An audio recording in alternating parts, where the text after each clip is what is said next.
We started in 2018. It really came out of Michelle and I was a pastor at Real Life Church for 13 years. Our mission that God called us to is always to people that had really strong barriers in their lives, really significant barriers. Those people who were trained from incarceration, those who had addictions, people that had really a lot of trauma in their life, domestic violence, gang affiliation, all things like that. So One City, we started that in 2018, was really just a natural progression of what God had called us to do as we pastored and ministered at Real Life Church. Really, we started One City really so we could expand our reach. We could expand our reach to really help more churches to get involved, help more people in the community get involved, help businesses all work together, agencies, organizations, everybody can work together to work through some of the challenges that people have in their lives. I think if you were here last night, one of the things I talked about that we're really strong on is we're really all about relationships. Relationship is everything. I used to preach that you don't have a relationship, you have no license. No relationship, no license to speak the truth to somebody. And a relationship requires, as Michelle talked about in the last session, which I'm going to steal right now, it's all about trust. You know, a relationship relies on trust. And trust means that I have a lot of grace and I don't have any judgment. It means that when I meet somebody for the first time, no matter what's going on in their life, it doesn't even matter to me. It doesn't matter how significant they think the damage they have done is. It doesn't matter to me. My grace is high, my judgment is low, and I'm just going to meet them where they're at and try to understand what's going on in their life from their eyes, from their experience. We just commit to journey with people for life. It's what Jesus did. So Jesus did. You know, for 3 years physically, he journeyed with people, but then he said, "I'm not leaving you as orphans. I will send you the Holy Spirit, and He will be with you forever." So Jesus journeyed with us forever. We need to be the same. We need to journey with people through what they're going through in their life and do it long term, not the short transactional relationships. Hey, how you doing? Good. Hey, how you doing? Good. Ooh, I know this guy now. No, you don't know him, and he doesn't know you. We need to have relationships that are long term, that are impactful, that are deep. Every single life is important. Every single life is valuable. Every single life has worth. Every single life has talent. Without that, we can't possibly live out the gospel. We can't possibly live out the gospel if we look down on someone else. So what do we do? What do we do at Real Life? I mean, what do we do at One City? It's even Real Life. Once a pastor, always a pastor, I guess. No, that's true. Connect. First thing we did is we started One City United. I just call it a community connection app. What that's all about is men and women were returning from work release facility, returning from prison, or returning from jail.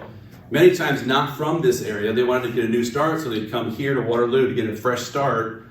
But that left them with a void, not knowing what resources were available to them, not even knowing where the bus stops were, not even knowing where they could get food if they needed it, not knowing where they could get utility assistance if they needed it, not knowing where they could get mental health counseling. And there was this booklet that they used to give people that was usually outdated by the time they got it. And so we started an app that's on a Google platform, translatable in every Google language. And we have 50 languages, over 80 dialects spoken in Waterloo, one of the most diverse cities in Iowa. So we wanted to be able to reach every single person, no matter what language they spoke, no matter where they were from. So that was one of the first things we did. It's been really powerful and really, really good. Street outreach is the second area that we do in our Connect focus. And that is really our faith on display, on the street, meeting with people. We have teams that meet on Monday and Thursday nights, different locations, but we meet the same location, same team every night to be able to connect with people. And quite honestly, the whole purpose of that is to love people. Love them unconditionally, right where they're at, build relationships, understand what struggles and needs are going on in their lives, and anybody that wants prayer can get prayer. That's really the faith part of what we do as a secular nonprofit. It's not funded by anything other than donations. So that part of what we do is really our faith wing of really impacting people's lives in that way. Momentum, which Michelle's going to talk about in detail in her section. Momentum is a 6-week employment program that we started It's a pilot program here from Kalamazoo, Michigan. They just had tremendous success up there for 6 years. So we piloted that program here. And the purpose of Momentum really is to help people. We sell it as an employment program, but it's really, I can speak to it in this room. It sells good to businesses, and it sells good to agencies, and it sells good to secular people. But really what it's about is life transformation. It's really about helping people to see that they have value, that they have worth, that they have talent, to take them from looking in that mirror and all they see is someone who's made mistakes in their life, to be able to take that mirror and notice there's a whole world that's available and open to them. And Michelle's going to talk more about that, but that's really, it's a life transformation course. It's the outcome may be employment, but it is a life transformation course. And in 6 weeks, and Robert will speak to it a little bit too, it makes a huge impact in people's lives. Another thing Robert's going to talk about, To Work. This is a program we just started in May. One of the huge needs we saw in the community were so many people returning from incarceration, or that had just been in addiction, or been homeless, or whatever they were. They didn't have a license, they didn't have a car, they wanted to work, but they had no way to get back and forth to work. So filling one of those basic needs that people have and breaking that cycle of not being able to go to work because I have no way to get there, or maybe I've been working for 3 weeks and now I get into beef with my buddy and he doesn't take me to work anymore, or I'm beefing with my family and they won't take me to work anymore. Now what happens? Now I can't work because I have no way to get there. So we're filling that need through a To Work program, transport people to work, get them back home again on time every day, so they can actually start to thrive in life and not just always wonder, how am I going to get to work today? Our focus, and it's been that way for 20 years, Michelle and I, through ministry and everything we've done, our focus has always been to really help people to teach, train, equip people to overcome barriers. We teach them knowledge that they don't know. We train them how to apply that knowledge, and then we equip them to be able to overcome barriers as they come in their life. Quite honestly, people that we serve most times won't set foot inside a church.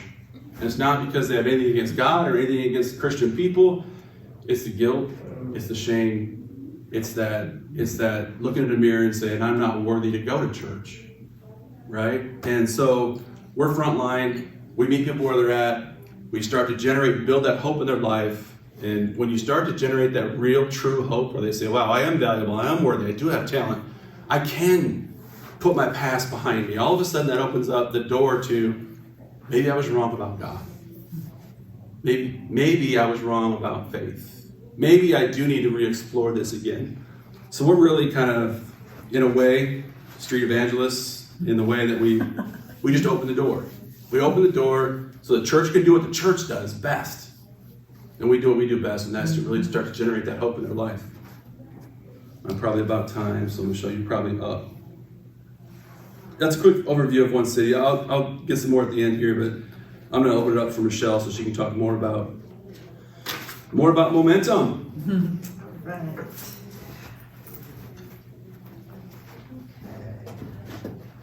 Momentum. What we do is we work with folks that have real and perceived barriers. So childcare, transportation, housing, homelessness, which we've had a huge increase of homelessness and that we are seeing with folks coming through Momentum, criminal background, addictions, ageism, and generational poverty. So we move from the urgent to what's important. So when we do that, we have to take a close look at what needs to change. So I learned from every term. It's crazy how the terms, we're in term 11. We celebrated 2 years with term 10. And that was pretty awesome. In many cases, people have unaddressed trauma. So from this point on, there's something I want to ask from you. From this point on, and you may already do it, so don't be offended if I ask this, but from this point on, I want to ask this of you. Every time you hear about a crime, in Waterloo or anywhere, there's loved ones who are living with trauma. There may be children in the house that are living with trauma. We have someone that works with us now that's a graduate that lives with trauma he was 8 years old, and his sister dropped him off for school, and he never saw his big sister again. She was gunned down when she went to go to school, and he's in his 50s. And he realized when he came through Momentum, that's when he got stuck. He doesn't have a criminal background, but he got stuck. And he had unaddressed trauma. And so what we do is we address the trauma, the adverse childhood experiences. It comes out. Our classes are set for hope, change, opportunity.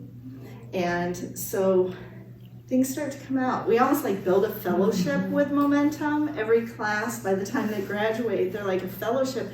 And then they get to know graduates that are employed. Sometimes the graduates will come in and speak. Robert's presented 2 terms now, right?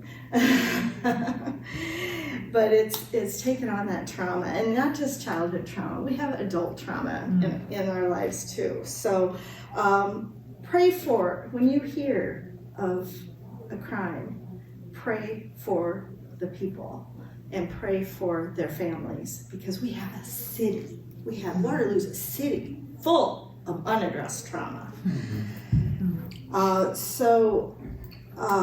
We address the urgency by connection. Nearly 50% of our classes are taught by volunteers, many who are believers. They share their faith. They ask if they can share their faith. And we've had people in our class that were agnostics, Muslims, Satanists, and they ask if they can share their faith. We haven't had anybody not be able to share their faith because somebody said, no, I don't hear it. So I think we've had atheists as well. But nobody stood up and said no. So we let them share their faith after they present a subject. And so we really pour the love of God into the life of people through the stories. The facilitators can come in and share their own barriers, their own challenges, and that's pretty powerful. We can't look at somebody and know what's holding them back. We just can't. It's the unseen, right? There's the things that we see. There's the unseen that the people know about themselves. And then there's the things they don't know about themselves. And that's what we focus on. It's like mining for gold. So our classes are designed to build on each other. The first 2 weeks is hope. Gaining hope in people's lives. Maybe for the first time. I've had people tell me this might be the first time.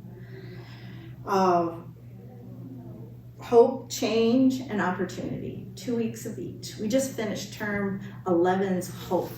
And then next week we go into change. And we focus on the dimensions of wellness, and that's with understanding your values. That's one of the things we do, is helping people understand their values, their home values, their personal values versus their work values. We do that in a career exploration that's incorporated. But with the dimensions of wellness, through Momentum, we focus on career, we focus on health, we focus on relationships, values of personal development, and spirituality. And during Hope, those first 2 weeks is all about connecting. We connect people with service providers in the community, and this is actually the term that we've had the most referrals from organizations all over the community, from the Department of Corrections to,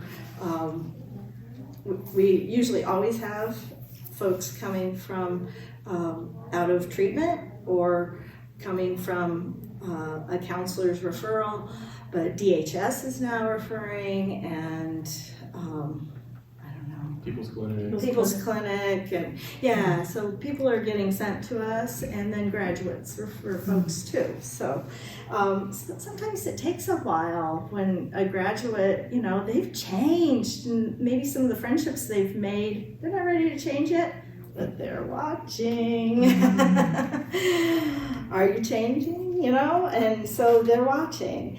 And so we've started to impact some generations. We've got a family that, a brother and a sister and a niece, and then another family that is like a relative of them, and then that led to Marshall, who's the driver, coming, and so it's pretty awesome. Change, we focus on things like boundaries, conflict navigation, stereotypes, overcoming stereotypes and bias. Our focus is the 3 Ps: perception, perspectives, and prejudice. And the first week, we identified the box that people feel like they've been put in. What's your negative box? What sticks in your head? What that you've heard throughout your life that sticks in your head that's negative, and you don't want to be known by that. You're not in that. You don't want to be in that box. And then we focus on who they are, who they really are. And so I talked to you about hope and change, and then opportunity. What we do with opportunity is employers come in throughout from the first week. We sprinkle it with employment, but it's really a life transformation program. But employers come in, and they'll even, I mean, we have general managers of major companies coming in, and they're sharing their barriers and things that happen in their life. This term I've had that happen, and it's really cool because they're like, wow. Can I jump in real quick, just 1 second? We had a general manager of a company come in, and he presented, the first time he presented a class and facilitated it. And he told me, he said, you know, after I presented at that class, he said it took me 3 days to get my head right, because I sat here talking to people who had major barriers, and I thought I was a strong person until I met all these people, and I said, how did they survive? They are so much stronger than I ever thought I would be. And so I just thought that blew me away, you know, because he could not believe how strong people were and how resilient people were. It was just amazing. So we focus on a career exploration that we have added to Momentum, and I do that class in the county jail now too. I'm in my 5th class. I brought up trauma in a class in the county jail. The next week, it must have opened the door, and it must have got guys thinking about it. One guy said, he said, you want to hear something funny? You want to know where my criminal activity started? He said, my dad geared me up with cameras going through nice houses, doggy doors. That's where his trauma started. The guy sitting next to him said, when I was 13, my dad wanted to know that, he wanted me to know I was a man, so he stuck a needle in my arm. That's the stuff. We're gonna have reform when we start addressing trauma for people, instead of incarcerating them, that we start addressing the trauma and treating what's really going on in people's lives. There'll be some healing in our prisons and our jails going through court. And you know, we need to free people. We need to free people. I don't mean out of jail, I just mean we need to offer what we're not offering. And so I spend, with Momentum, 50% of my time in social service needs. And that's things like gaining a state ID. One lady last term, I spent 6.5 hours, 3 trips to the Department of Transportation to get her state ID. She lived here for quite a few years. birth certificates, getting licenses back, social security cards, all those things, they take a lot of time. And if you have a barrier like transportation, you can't even get there because if you don't work, you don't have the money for the bus, or what if an office is closed? Those things happen during the pandemic. We actually opened during the pandemic, in the heat of the pandemic. And then the other 50% we spend with employers. We want employers to understand that they're missing out. They're missing out on some really, really talented people. People that can be great problem solvers. They've had to be great problem solvers, to just survive. So we are a strengths and asset building program. It's like mining for gold. We do a reverse career fair. We've done one, I think we're on our 4th one this year. Oh, yep, gotta put this up. Flip that back over. Okay, so this is Russ. Russ came to us as a referral from one of our counselors, and he was homeless. He was living in the parking ramps. He's been beaten up, his ID's been stolen, everything. And Russ, every picture we've taken, we celebrate the successes. We celebrate the big and the small successes. And so we celebrate 30 days of employment, 60 days of employment, 90 days of employment. Russ just got a promotion. He works over at Goodwill. Russ has some amazing skills that he could work in a big production factory. He has a lot of certificates. He could do those things. He wanted to take care of his sobriety. And Russ is thrilled when he got a promotion at Goodwill. And every picture we've taken of Russ, he's done this. So it's pretty cool. Marquisha, she likes Go Kiki. She took a position at Fawcett Corporation. And she's gonna probably someday write a note to self because she's had some adult trauma in her life. And it needs to be told, and there's women that can relate. And so these are 2 awesome grads. They weren't in the same term, were they, Robert? Were they in different? No. Okay, and then Michael, transportation is a huge barrier for him. He actually uses our service to work. By term 8, we had 28 participants that had transportation as a barrier. And we're like, wow, if we have 28, how many are in the city? We gotta start addressing this because you're an employment program and then we're giving everybody the skills, but we can't get them to work. That is Shad West with an employee that he hired from Momentum, Daryl, and he's so proud of Daryl. These are some of our facilitators. I've got a couple facilitators on here. Stephanie Shavers, her heart is near and dear because this program actually started in another state, and she is from that state, from Kalamazoo, and they said, everything's organic to your community, your needs. They don't have the transportation barriers we have here.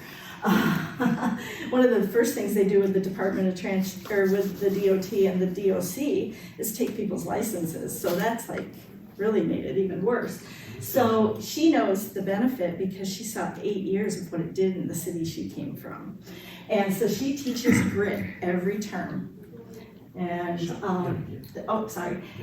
okay, so Joe, you know Joe. Joe's on her board. He's our strategist. So this is there's a corporation here, CPM. They've hired quite a few of our graduates from different terms. That's what a reverse career fair looks like. The employers get the resumes ahead of time, and they're really excited because they know who they want to go talk to. And we'll have employers lined up behind the others. And we've heard employers say, "We can't. I hope they choose us." And it's like, yes. So that's actually Daryl there and Chad at K Park in Janesville. And then Robert Ackerman, term 7 graduate, very talented, skilled professional, social worker by trade, overcomer, and barrier breaker, and coordinator of the two work. We drive people to employ people. Let's do it the right way. Robert Ackerman! Anyway, thanks for taking on my time. I am a fortunate graduate of Momentum, January, February, term 7. I came to the program with barriers, transportation, homelessness. I was living in my addiction in a drug house. I was recently clean December 20th. I had transportation issues, trauma issues, what else? I don't know. A handful of issues. And right after some hospitalization and getting clean and doing 4 days in the Popo in Blackhawk County Jail, I came to the 6-week transformation program, which helped me. I always knew I wasn't helpless. I knew in my addiction, I knew I'd get out of it sooner or later. I was just having a hard time getting out of it and staying out of it. And the transformation program helped me do that. Right down to, I don't talk about this every time, what the heck, right? It's the little things that stand in the way of people being successful, whether or not they have a phone to make a phone call to get a job, whether or not they have the means to get to an interview, whether or not they have the dentures in their mouth that help them feel successful enough to go be interviewed by somebody, whether or not they have a social security card or a driver's license, or the roof over their head to get a good night's sleep to be ready for work in the morning, or the food stamp card or a place to eat so they had the energy to get up and go to work, or to have a lunch period where they had lunch, in between break. It's all those little things that probably a lot of us take for granted the majority of our life until we end up in a traumatic situation in which some of those things just kind of come our way. And when those things snowball and they get to be too much, and you end up in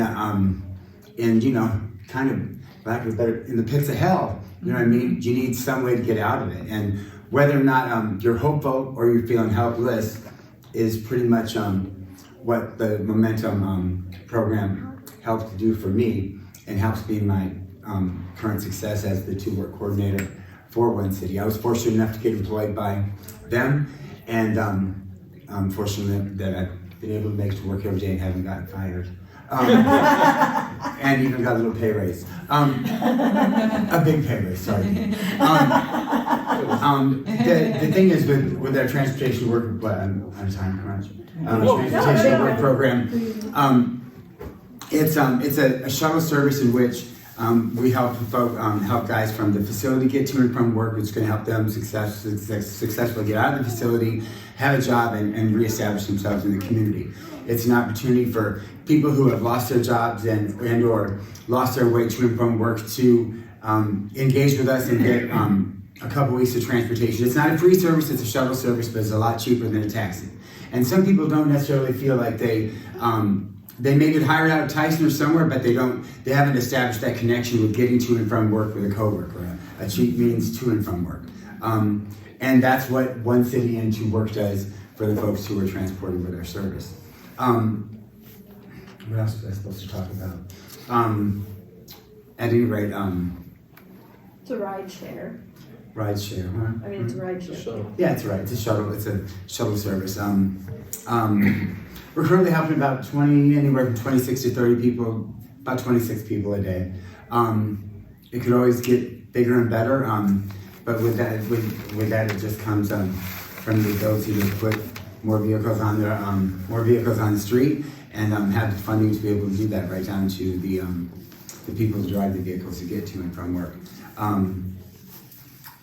Anybody knows if you've got one car, even two cars in the family, and you lose a car or somebody loses their license, getting to and from work is a big issue here. Our buses don't run 24/7, and they don't run to most buses don't run to most of the places of employment that are going to sustain any family or anybody long term. So I don't know with that. Anything else to say? We have a video. You want to show the video? You want to show the video after you speak, right? Okay. So we're about 12 minutes. Yeah, let me finish up real quick. Yeah. Questions. Good time for a couple questions if you guys have questions. I just want to read a scripture that's really at the heart of why we do what we do. It's in Luke chapter 10. One day an expert in religious law stood up to test Jesus by asking him this question, "Teacher, what should I do to inherit eternal life?" Jesus replied, "What does the law of Moses say? How do you read it?" The man answered, "You must love the Lord your God with all your heart, with all your soul, with all your strength, with all your mind, and love your neighbor as yourself." "Right," Jesus told him, "do this and you'll live." The man wanted to justify his actions, so he asked Jesus, "And who is my neighbor?" Jesus replied with a story. A Jewish man was traveling from Jerusalem down to Jericho, and he was attacked by bandits. They stripped him of his clothes, beat him up, and left him half dead beside the road. By chance, a priest came along, but when he saw the man lying there, he crossed to the other side of the road and passed him by. The temple assistant walked over and looked at him lying there, but he also passed by on the other side. Then a despised Samaritan came along, and when he saw the man, he felt compassion for him. Going over to him, the Samaritan soothed his wounds with olive oil and wine and bandaged them up. Then he put the man on his own donkey, took him to an inn where he took care of him. The next day he handed the innkeeper 2 silver coins, telling him, "Take care of this man. If his bill runs higher than this, I'll pay the next time I'm here." Now, which of these 3 would you say was a neighbor to the man who was attacked by bandits? Jesus asked. The man replied, "The one who showed him mercy." Then Jesus said, "Yes, now go and do the same." Mercy, defined compassion or forgiveness shown towards someone whom it is within one's power to punish or harm. And remember, this story started with a question. "Teacher, what should I do to inherit eternal life?" And Jesus said, "Mercy. Mercy. Mercy." That's what we're built on. We're built on agape love, unconditional, loving people exactly where they are, understanding, seeing the way God sees people, seeing potential that people have to have transformed lives, and mercy, meaning very high in grace, very low in judgment. Meaning I'm going to see through your eyes what's going on in your life. I'm going to understand that. I'm going to build a relationship. I'm going to be compassionate. And then I'm going to journey with you. And we take it very serious at One City. Very quickly, I guess I would challenge you, whether you want to be part of what One City's doing or just to live a Samaritan lifestyle, the good Samaritan lifestyle. I would encourage everyone to live a good Samaritan lifestyle. And that means to not just notice people that are struggling, notice people with barriers, notice people, but to see them. To really see them. When you hear about a crime like Michelle talked about in town, instead of saying, well, they should lock them up, which maybe they should, right? But that's not what I'm getting at. What I'm getting at is to say, man, what has happened in their life that brought them to this place where this is the only option they saw? What trauma, what events have happened in their life that are so different than my life maybe? To really see from a different perspective, to see people as people. Not as groups, but as people. Slow down. Take the time to see people. And then take action, however you can. Whatever that is, in your street, your neighborhood, with your family, with friends, with somebody you meet in Walmart, with somebody you see on the side of the road, whatever it is, take action. With One City, we need volunteers to do our street outreach. We need volunteers all the time for that. We need mentors for Momentum participants, for those that go through the class, to walk with them for 12 weeks, as they go through class, to just be that support system, that sounding board, that encouragement to them, that support system for them. You can be an on-call driver for Robert and to work. If you have 3 hours on a Friday afternoon, you say, I only have 3 hours a week, but I'll commit to leave that time available, that if you need somebody to drive, to run somebody to work or pick them up, I'll be available during that time. All you do is call, and I can go do that. That'd be huge, huge partnership. You can always partner with us financially, so we can make even a greater impact, so we can even reach more people. We're really street evangelists is what we do. We go out and we take people who maybe wouldn't step foot inside of a church, and we start to create that hope and start the transformation process so the church can do what the church does.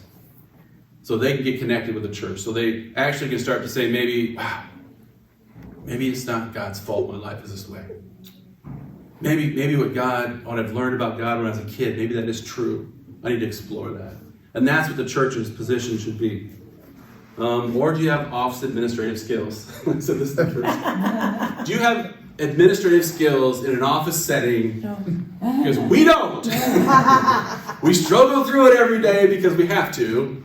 It takes us 3 or 4 times longer to do these administrative things than it would somebody who is skilled in that. So if you have those kind of skills, you'd like to volunteer some time, please write your name down. I would love to talk to you.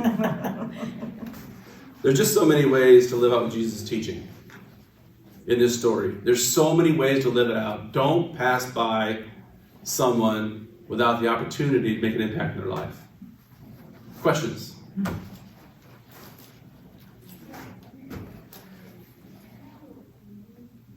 Guess you can share. Okay, what are your questions? I should rephrase that. That's more of an action word, right? That's more of an action question.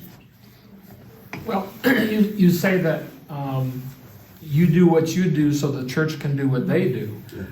But in that process of when you're, what's the street one? Street outreach. Street outreach. What are you specifically doing there? Loving people. So what does that look like? Means we have a small food item. In the winter, a lot of times it's chili. We hand out chili.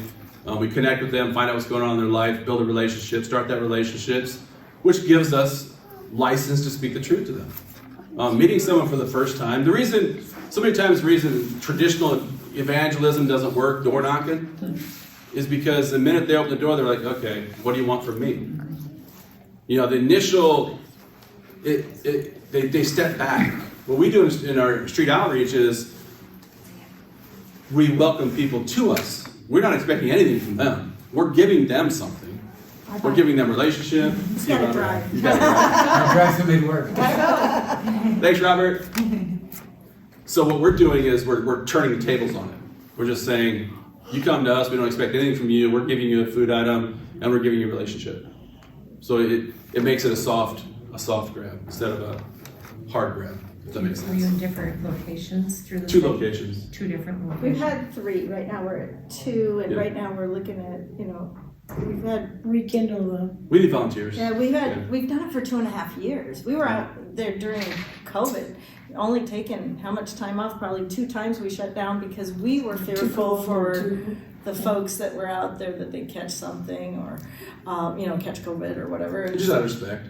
Out of respect, and so how many different churches have we had involved? 6 or 7. 7, I think. Yeah. One thing we hand out is we've had app cards to remind people. The social worker in me always wants to say, you can have this in your own hands, where the community resources are, how to reach them, how to get a hold of them, how to do that. I mean, that's been one simple thing. Talking about gearing up for momentum, a new class is starting momentum. And, hearing that, seeing that, to make a difference. Somebody in your life that might want a new, not just a job, but a career. If they got 6 weeks to join into this program, that could lead them to a whole different place. So then it certainly does it. People always ask, why are you doing this, the outreach? Or which church is One City? Well, One City is not a church. It is a connection to multiple churches. We may then say or share where we go to church, which we've had Heartland and Hope City and Corinthian and Encounter. Great Rudy's, Savior Baptist. Encounter. Yeah. So yeah, lots of different, different ones. But Cedar Valley. Cedar Valley, Joe's Chili. Yep.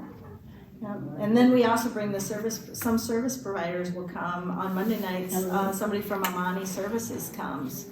And, it just gives people the opportunity to see we can work together. The biggest thing that I have heard from non-believers when we're at outreach is, okay, so you're not a church, but you're different churches coming together. You guys don't do that. You don't even like each other, do you? Don't you? And That's they have perception this out there. own I'm the just telling you. people, like you own the people of your church. They have that idea about That's us. perception out So we there. break perceptions, perspectives, and prejudices down. So through that. Do you want to play Kirby's video? We're We have not- a I was, yeah. we have a graduate. It's like a minute video. Yeah. Not sure if you'll be able to hear it. Yeah, I said my battery's running low. So Kirby graduated term 2, and we had a one term. Every term's different. We had last term we had a lot of board members come in and present, and other leaders in the community. But one term we had a lot of graduates that just happened to make it time. So Momentum's kind of like building a fellowship. So they wanted people to know, I've been in your shoes, and so Kirby's sharing about his life. Take some stuff out of, take a little piece of the word and try to build on it. But momentum is a moment. That's something that always stuck with me. It's a moment you master or the moment you make. Because life is about mastering yourself. That's a key thing for me was learning who I am. And not trying to be who we think other people want us to be. A lot of times that was the problem for my daily life. I thought I was trying to be where everybody else thinks I should be. And it never worked out, man. For one, when you're not being yourself, it don't feel right. You know you're being fake to yourself because at the end of the day, you gotta look in the mirror and be real with yourself. Whether other people accept it or not, that's, being that society promotes is we gotta be accepted, you gotta be in the in crowd, you can't be who you are because that's not cool. And I shared a post on Facebook that said the person who can be themselves instead of changing with the world is the person who, is mastering life. And that was a big thing for me because, man, growing up, like I said, I never felt like I fit in for one of I'm mixed race. I never felt like even my own family. I never had my own room and stuff when I was a kid. Stuff like that. So. That's Kirby. So what is the term? Is that a group of lessons, or what is that? Yeah. 6 weeks. 6 weeks. It's an intense program. So the first 2 weeks is the hope. And it's facilitated by 50% are facilitated by volunteer facilitators coming in, sharing they've got strengths. We've got folks from the first 2 weeks is hope. So we really focus on connecting people. We're at 90% retention into employment from our grads. 90 day retention. 90-day retention, and we're celebrating 1 and 2 year anniversaries, and people have also starting to do things like go back to school. But what was your question? Yeah, so it's 6 weeks, 3.5 hours a day, 5 days a week. And they're coming and every class builds on the next. So by the time they get to the end, they're seeing themselves differently. They're seeing the world differently. They're understanding other people's personalities and workplace culture, and they're understanding they've got a good, well-rounded view of themselves and of the world and other people, and they learn how to get along with people. Let's be honest. Conflict resolution, emotional intelligence. We do DISC profiling, if you're familiar with that. All those things to help people to change their perspective and not just look in the mirror and see themselves, but they can see that the whole world is now open to them, and that because someone is different than them, doesn't mean they're wrong, it just means they're different. And it's okay that you can live your life relating with other people that are totally different than you, and you can get along. And believe it or not, that's a huge part of what we do. People that are in survival mode they're focused on that person in the mirror, and that's it. So the folks, is everybody have to be sober, or? Yes. We require. How does that work out for folks that I are do drug testing. struggling? We drug test 3 times. Least favorite part of my job is to do drug tests, but I do them. I do drug tests 3 times randomly throughout the term. Our graduation rate is, what is it, 63? 63%. If you're not serious, if you're not ready for change, if you're not ready to lay the weed down, you're not going to make it through Momentum. Yeah. The drugs that we're seeing that it's changing people's life from are marijuana, meth, heroin. We had somebody, he'd been in prison 25 years, and he said, I have been a lifelong meth user. And that guy's trauma was his little brother died, and he felt like that was the thing he carried. And he said, I've been through all these treatments, but it's really what Momentum did was to help me get it in his head that he's a person of value, and you know, he's a believer, went to church, but yeah, now he's working in working in the industry that he worked in before he went to prison, and loves it, and just a big cuddly teddy bear, but had committed some violent crimes. So I mean, we believe all lives can be transformed. Right. If somebody would come to interview at Momentum or at One City for a job, they'd have to believe all lives can be transformed. And so we also work with the That's a core. That's a core of what we believe. Yeah. Because Jesus did it. Yeah, and we've seen real reconciliation happen in class, which is powerful to see. And I would venture to say, and I don't have stats on this, but I would venture to say 80% of the students that come through Momentum are either exploring faith, have re-engaged with their faith for the first time in a long time. Most start to question, their eyes are open because Jesus did it, right? He fed the 5,000. Why would he feed them? He didn't have to feed them. He could have said, come back tomorrow, part 2 tomorrow, go home, get some. He didn't. He fed them. Because as he fed them, that said that he cares, that he loves them at a whole different level than the teachers of religious law, right? So that's part of it, is to take care of some physical needs. Take care of those physical needs. That opens the door to show that we care. I mean, Jesus talks about it all the time. Take care of those physical needs.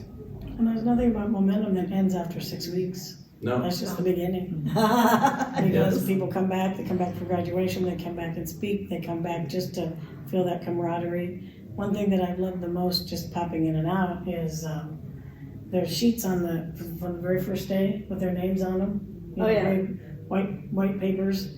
The negative box and the positive box. So over time, they start doing affirmations for each other, identifying their value that they see coming from them. And those are amazing. I learned just by reading those, you know, about the people, as I don't cross over them that much, but it's amazing to see. We don't do that in life. The world doesn't do that affirmation for some of the tiniest things that you might notice in class, that you reach out to me when I seem to be upset, or, you know, but they put those value on the uniqueness of the person.